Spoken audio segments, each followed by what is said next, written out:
35 hadi 38. Yesu aliwaambia wanafunzi wake, viuno vyenu na viwe vimefungwa na taa zenu ziwe zinawaka, nanyi iweni kama watu wanaongojea bwana wao atakaporudi kutoka harusini, ili atakapokuja bisha wamfungulie mara. Heri watumwa wale ambao bwana wao japo atawakuta wanakesha. Amini nawaambia, atajifunga na kuwakaribisha chakulani, atakuja na kuwahudumia. Na akija zamu ya pili au akija zamu ya tatu na kuwakuta hivi, heri watumwa hao. Neno la Bwana. Sifa kwako Ee Kristo. Wapendwa familia ya Mungu,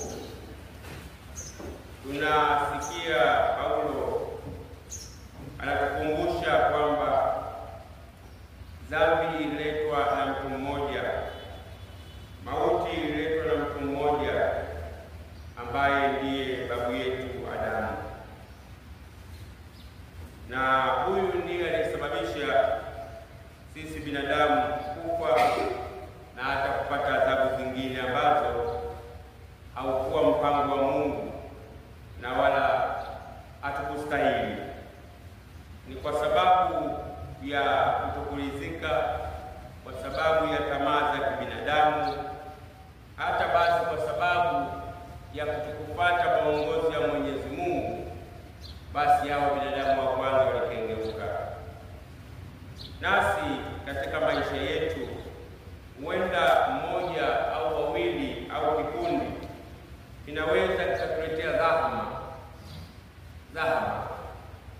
sisi tulio taifa teule la Mungu. Hii dhambi ya Adamu haijaisha bado, na ndio maana Mungu akutambua hilo, ametupa misaada mbalimbali, misaada ya kisakramenti, misaada ya bisakramenti. Si bahati mbaya hiyo, kwa sababu Mungu anajua sisi binadamu tunaendelea, kwa sababu ya kovu lile la babu yetu na bibi yetu, tunaendelea kusetwa